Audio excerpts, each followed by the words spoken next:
Do you ever wonder what dreams really are?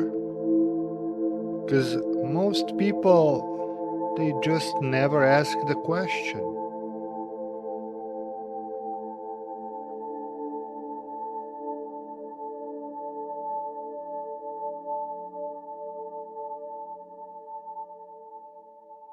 If I have to explain the nature of our existence, I often use the analogy of a dream or of a computer game.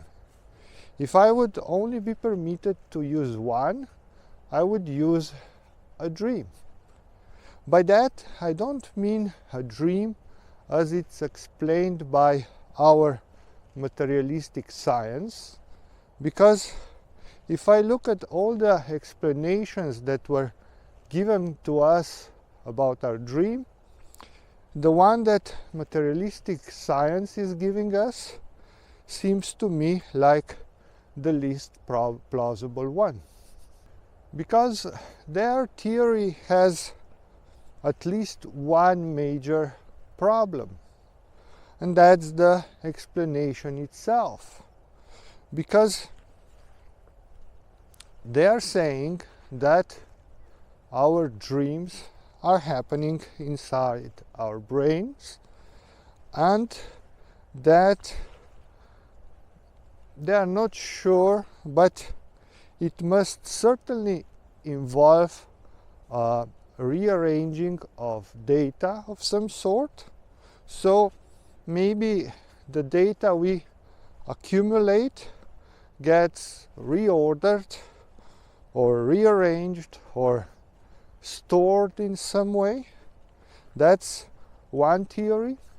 And the other is that our physical brains, the neural pathways in our brains, that they get adjusted. So maybe our dream is an activity in that regard. To me, these explanations sound exactly like face recognition software in our movies. You know, where a detective or a technician would run a face recognition software, and that software would spin faces on the monitor for as long as it needs to find a match when they are searching for a certain face. That's there just because it's a movie. A face recognition software in real life doesn't work like that. In a movie it works like that because we have something to see. We can understand what he is doing if we are seeing all those faces. But in reality, if face recognition software would project a face each time it's considering one, that would be a huge waste of computer resources. In fact, that's not even how such a software works, because a software like this is made out of algorithms. A software never watches anything on the monitor. It puts the outcome on the monitor, but while he is working, he has absolutely no need to put anything on the monitor, and he is not even using pictures to detect similarities. He is using certain points detected by the algorithm, but that's another story. My point is that if we would rearrange data inside our brains, we would not need to put any pictures inside our head. In fact, it's not a picture, it's a whole movie. And not only a movie. When we are dreaming, we are using emotions. And sometimes a dream is long enough or detailed enough that we have memories. That's too much of an overhead for a process of rearranging data inside our head. So, to me, it sounds extremely implausible that our brain would do any kind of rearranging in this manner. But then a scientist could say, but a dream must happen inside of a brain because we can detect brain activity when we are dreaming. Yes, if we would live in a strictly physical world, then that would have to be the case. But we have no proof that we are living in a strictly material world.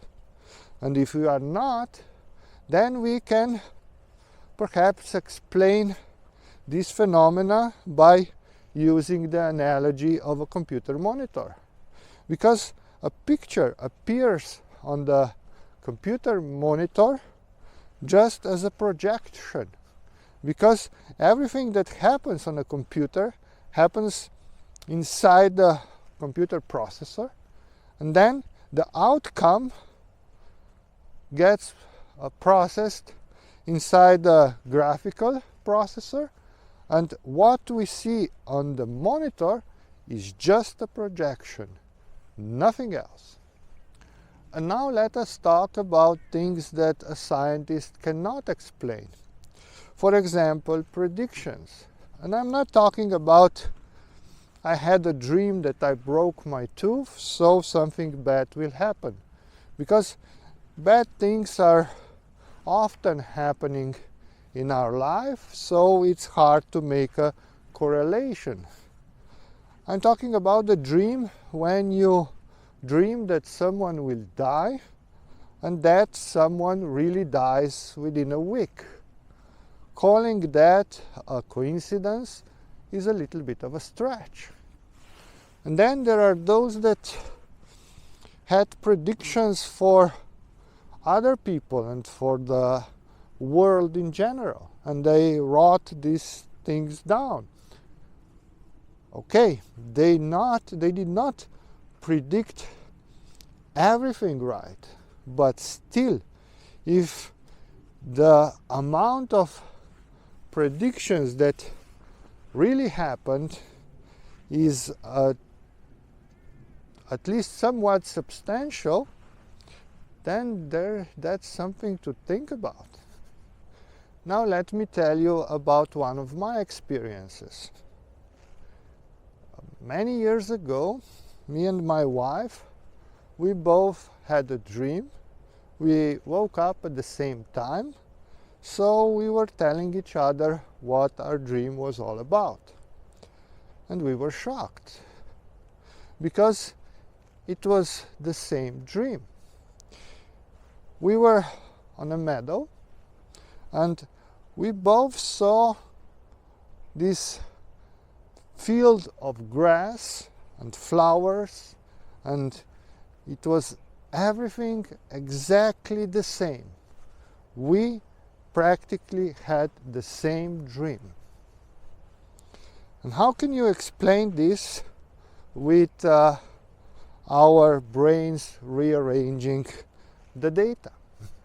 Now let me tell you the story that my mother told me.